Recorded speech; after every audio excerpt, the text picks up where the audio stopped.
I've been driving for maybe 6 hours now, and I'm pretty, 89.7% sure that my ass is about to fall off. I have no idea how people do this for days on end, but I'm going to find out. Yep, that was me at the start of 2019, on my first ever motorbike trip in the mountains. Oh, it was also my second motorbike trip, ever.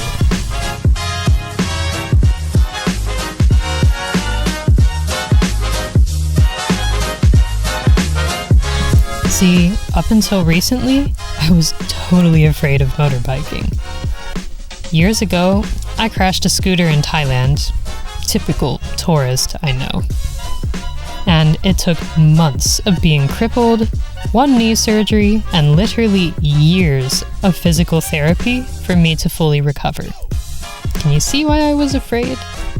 But I don't really like living in fear. And motorbikes are pretty freaking sweet. They're everywhere in South Asia, and eventually I realized getting over my fear wasn't just important for my growth. It would also be useful in my travels. With the help of a friend, I learned some motorbiking basics in Karachi, Pakistan around the end of 2018. I honed my biking skills dodging traffic in Lahore and other parts of central Pakistan. A few months later, I went on that first mountainous motorbiking adventure in northern Pakistan, to varying degrees of success. And come fall 2019, I decided to go on my biggest motorbiking adventure yet. Driving all the way down Pakistan's famous Karakoram Highway. If you don't know what the KKH is, it's basically an epic AF mountain road running between Pakistan and Western China, passing some of the tallest mountains in the world. Not a bad spot for a road trip, eh? Plenty of Pakistani and foreign motorcyclists traverse it every year, even though I was basically still a total bike noob. I figured the time was right to try driving it myself. Of course, I didn't go in completely unprepared. After a near-death experience last year in Tajikistan, I've decided it's best to try and be moderately prepared before doing something moderately reckless. Most of the time, anyway. Riding a motorbike here can be fun, but it also involves a lot of trips to the mechanic. In this case, prep meant fixing up a little Honda 125cc motorbike I'd impulsively bought off another traveler in Lahore. It wasn't in the worst condition, but it doesn't hurt to fix your wheels up before going on a long trip. Especially if you're going to drive those wheels more than 1,000 kilometers over some rather intense mountain roads. After a few tune-up trips at the mechanic, I was ready to roll out from Lahore, sort of.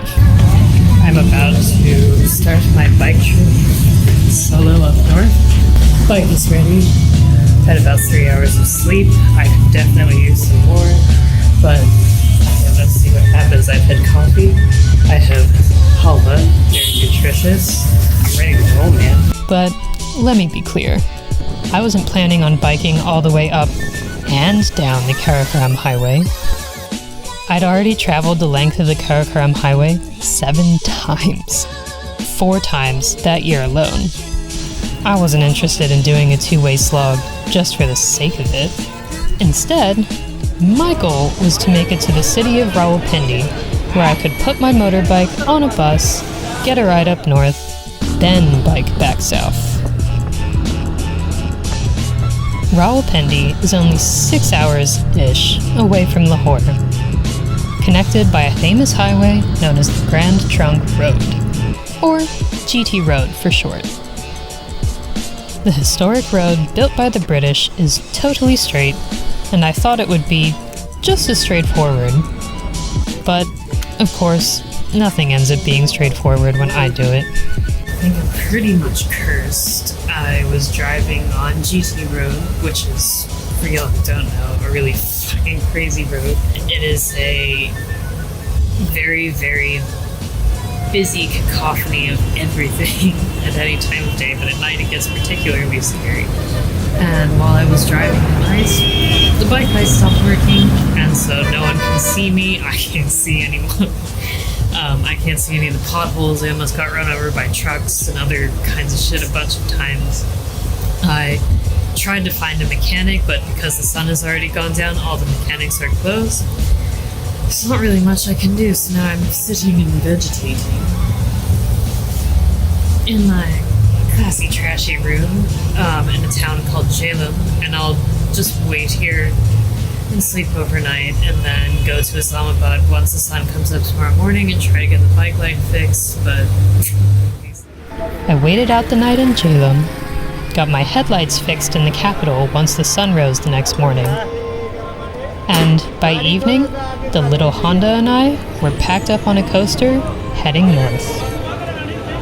Next stop, Gilgit-Baltistan.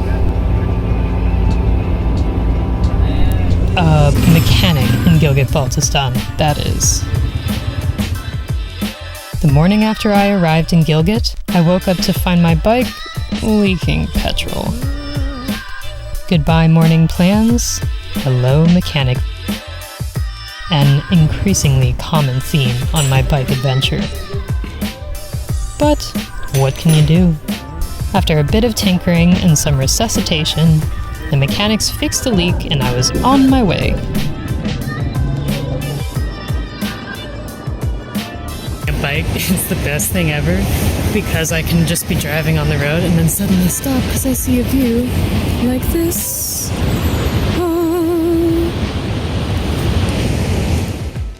Aside from biking the KKH, one of the main reasons I went up north was to see fall colors in Gilgit-Baltistan.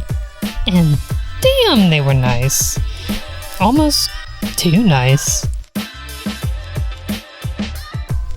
I met Pakistani friends, old and new, up north, and we were having so much fun enjoying autumn in Gilgit-Baltistan that I got kinda sidetracked from my biking adventure.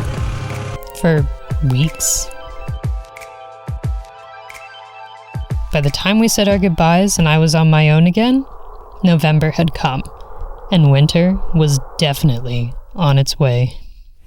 10 a.m. in Karimabad, and having my cup of chai to start the day, and I've actually been hiding out in this hotel for the last two and a half days, because the weather has just been terrible. It was raining, it was cloudy, it was fucking cold also, and so I wasn't comfortable driving a bike further for obvious reasons because I'm a noob.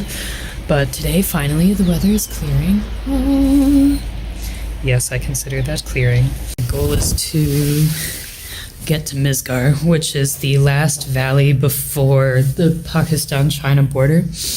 It's a little bit past Sost, and I've heard the road is pretty okay, actually, so I'm not too worried about that. My concern is just that it's been raining for days now, and it is almost freezing, so I'm really afraid of ice. I've never really driven on so much ice on a bike before. Wish me luck.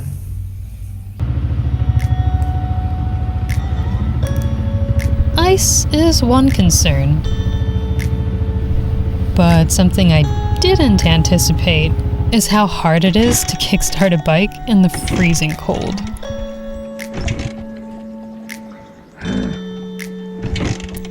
That's a lesson I'm still learning. Learned from the hotel manager that you're supposed to start and run the bike for a while because it's cold, but he helped me start it. It's running in neutral, it's purring nicely, so it is time to begin my journey up to Misgar. Let's go. Of the three major valleys in Hunza branching off of the Karakoram Highway, Chippersan, Shimshal, and Misgar. Misgar is the least touristed of them all. I'd never been to the remote valley before, and I couldn't resist checking it out. So I've made it to Misgar. I went to go find the guest house that I was looking for, and some women were standing outside and they're like, yeah, guest house is there. But the guest house owner was not there.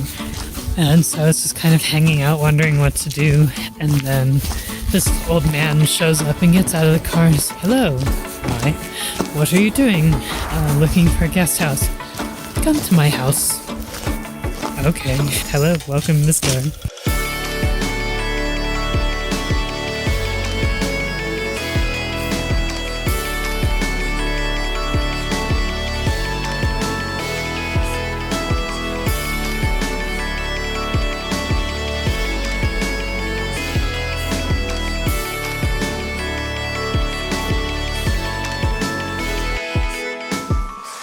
I ended up at the cozy home of a kind shopkeeper's family. And all was well until it dropped to minus 10 C at night. Disclaimer, I am a total wuss when it comes to cold. And I decided I didn't care how beautiful Misgar was. It was way too cold to keep biking so far north. I needed to head back down south. ASAP. I stopped my bike to take a photo and my camera's broken. And while I was stopping to figure out why my camera's broken, my bike fell over and now I broke off the rear view mirror and part of the clutch handle as well, so.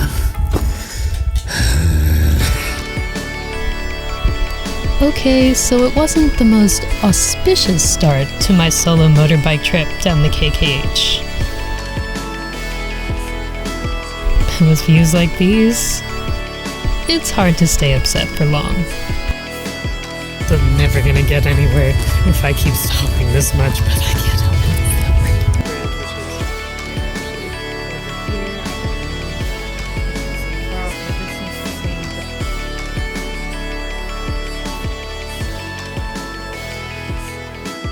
Freaking gorgeous sunset over Passu right now.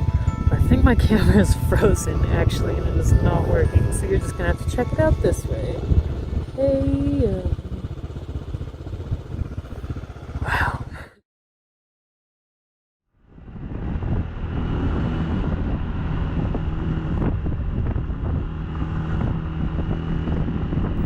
Though there's only one Karakoram Highway, there are actually a few routes that you can take to get back to Islamabad, depending on the time of year and how strong your butt is.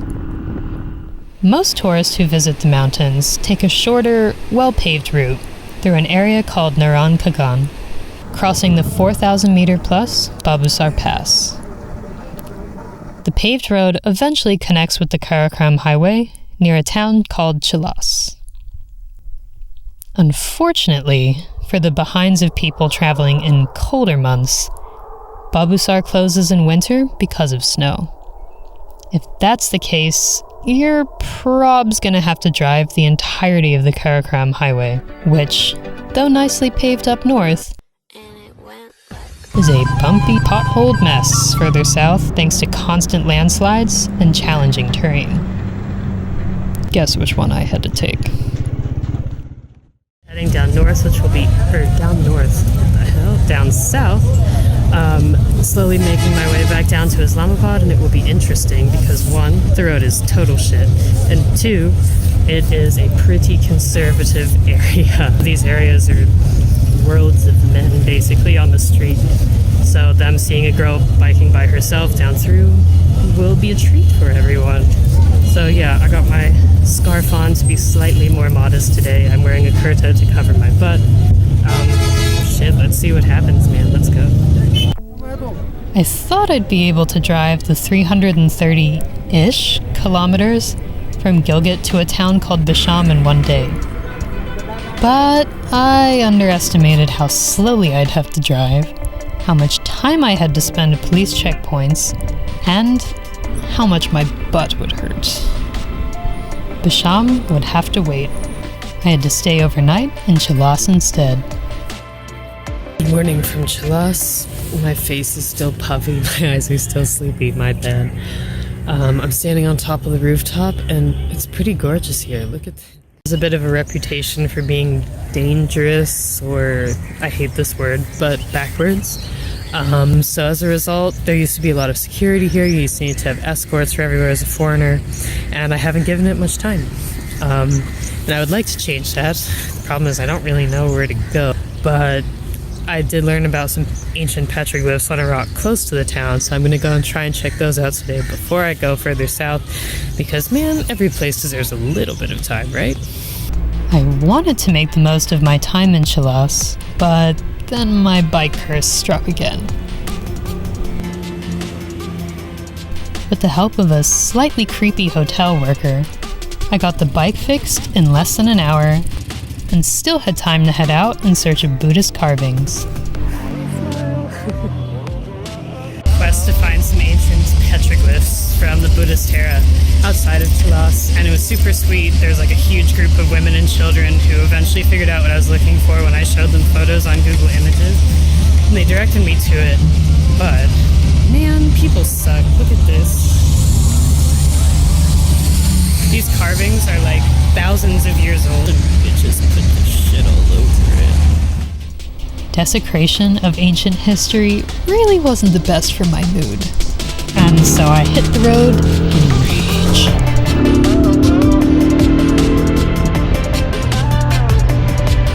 Totally forgetting that that was the day I had to drive through the most sensitive part of the Karakoram Highway. See, between Chilas and Besham, the Karakoram Highway passes through a town called Passu, part of a region of Pakistan called Kohistan. The area has had some issues with violence in recent years, and so security forces are particularly careful along that part of the KKH. Honestly, outsiders might not know or even notice, but from a traveler's perspective, Passu does have one particularly noticeable feature. The streets are a wall of men. Only men. I was stopped at a police checkpost, where I was told I needed to wait for an escort all the way through Passu to Besham. I was frustrated from a morning of fails, and even more worried about making it to Besham before dark. I waited for an escort, but no one appeared, and no one could tell me how long an escort would be. So, yeah, I was out of there.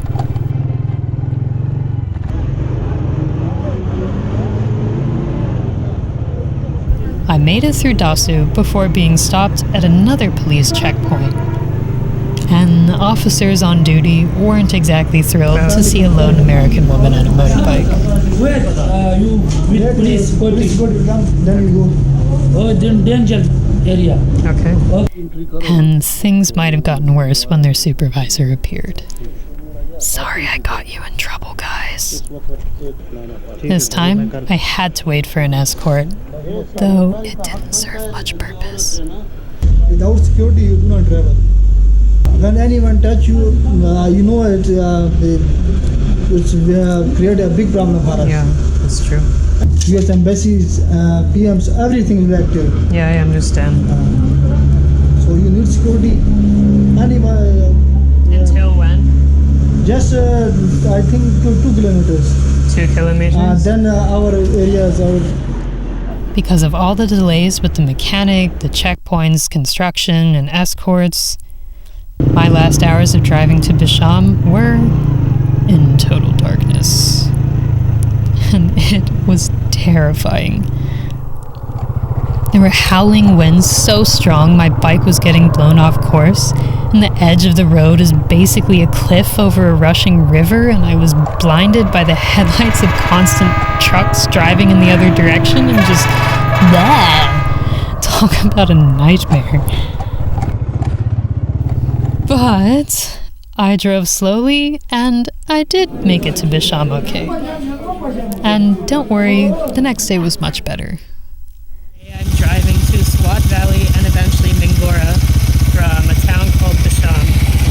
And it's really exciting because I've actually never taken this road before. And it goes through a lot of quite green mountains, and hopefully I'll see some fall colors. And weather's kind of bad and windy, but it should be okay. It's really great so far. I'm really excited. I love new roads. See, there are two ways back down to the capital from Besham. Most people take the Karakoram Highway through Mansehra down to Islamabad. But I had learned about an alternative route from a friend. It goes over a mountain pass called Shangla Top, then down into Pakistan's famous and beautiful Swat Valley. The route's a bit longer, but it's better paved and more scenic. What's not to like? It's fucking cold, and the weather is still shit, but the view is super nice. Check it out.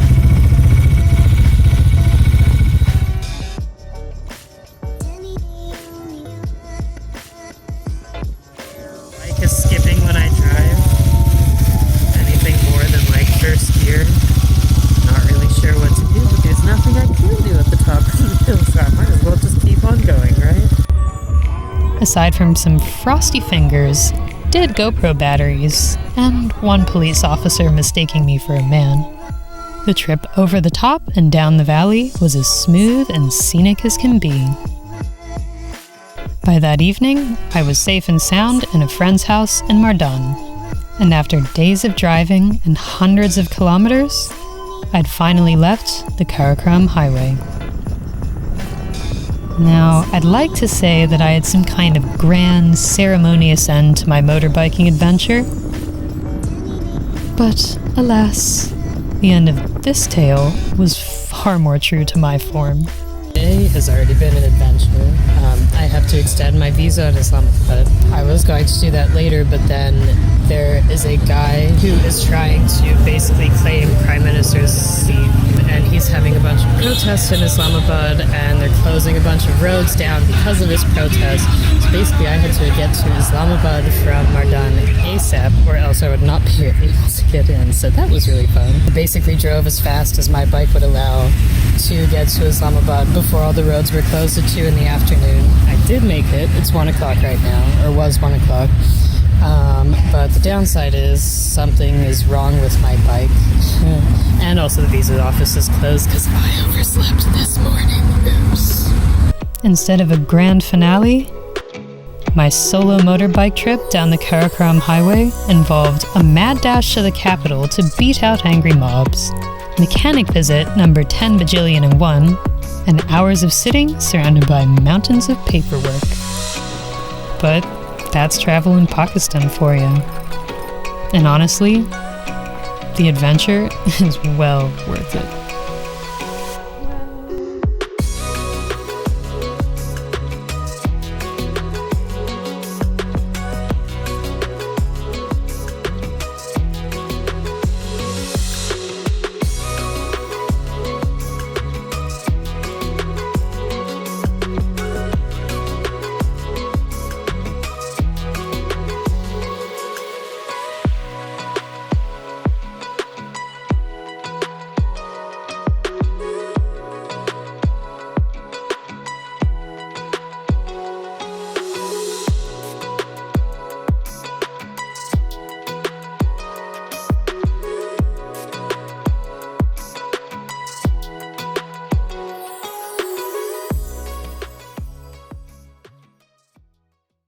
Funny because everyone thinks my life is really brilliant and grand because I'm just traveling all the time, posting about it online. This is what my life generally looks like. Even fancier, actually, because this one's expensive. And I'm sitting here eating a healthy, delicious meal of cake.